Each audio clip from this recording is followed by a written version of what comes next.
Sawung Galing, sekalipun menjadi tokoh legendaris masyarakat Surabaya, hingga saat ini sosoknya masih misterius. Tetapi ada satu tokoh dalam kisah Sawung Galing yang bisa kita lacak, yaitu Pangeran Cakraningrat.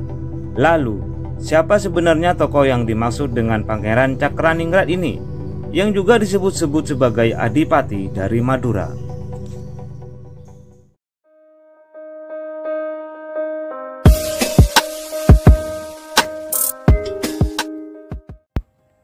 Dalam kisah Sawung Galing, tokoh Pangeran Cakraningrat berperan sebagai sahabat dekat ayahanda Sawung Galing, yaitu Tumenggung Jayeng Rono.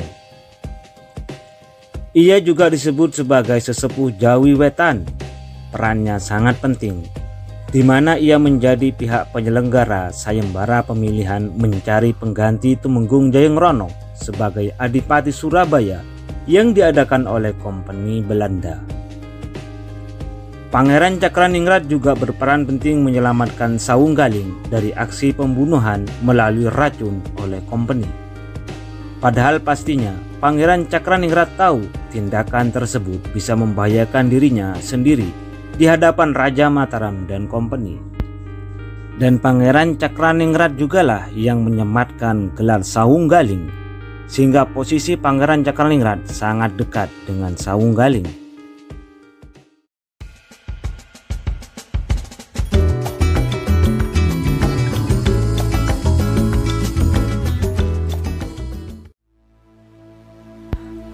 Dalam sejarah Madura, gelar Cakraningrat diberikan kepada penguasa Madura setelah ditaklukkan oleh Kesultanan Mataram pada tahun 1626. Sultan Agung kala itu mempersatukan seluruh Madura di bawah satu kekuasaan yang berpusat di Sampang.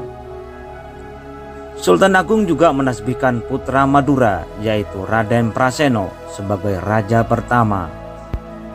Karena itu, Raden Praseno juga dikenal dengan panggilan Cakraningrat pertama. Dalam sejarahnya, gelar Cakraningrat bertahan hingga 5 penguasa. Berdasarkan catatan sejarahnya, tampaknya tokoh yang disebut dengan Pangeran Cakraningrat dalam kisah Sawung Galing tak lain adalah Cakraningrat generasi kedua. Nama aslinya adalah Raden Undakan. Ia adalah putra dari Raden Praseno atau Cakraningrat I. Sumber sejarah menjelaskan Cakraningrat II ini memiliki hubungan yang sangat dekat dengan Adipati Surabaya yang bernama Adipati Jangrono. Ketika Cakraningrat II diasingkan ke hutan Lodaya oleh Pangeran Trunojoyo, Adipati Jangrono lah yang kemudian menjemputnya dari pengasingan. Baik Cakraningrat II maupun Adipati Jangrono, keduanya sama-sama panglima perang andalan Mataram. Salah satu peristiwa besar dalam sejarah keduanya adalah perang penumpasan Untung Suropati oleh Belanda. Ketika Amangkurat II masih menjadi raja, Belanda sangat bernafsu untuk membasmi Untung Suropati. Bersama Mataram, berkali-kali Belanda menggebuk Untung Suropati, tetapi tak pernah berhasil. Hal ini karena diam-diam ada kerjasama antara Adipati Jangrono dan Cakraningrat II. Penumpasan Untung Suropati baru berhasil ketika Pakubuwono naik tahta menjadi Raja Mataram.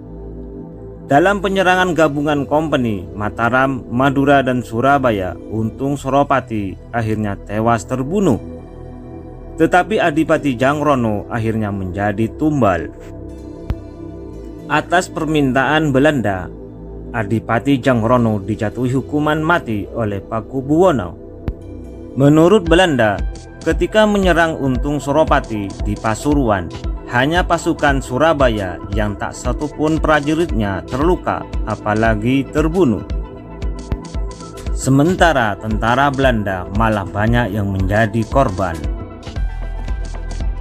Mengingat tak ada lagi tokoh dalam dinasti Cakraningrat yang memiliki hubungan sedekat Cakraningrat II dengan Adipati Surabaya, dapat dipastikan bahwa tokoh Pangeran Cakraningrat dalam kisah Sawung Galing tak lain adalah Cakraningrat II. yang memiliki nama asli Raden Undakan.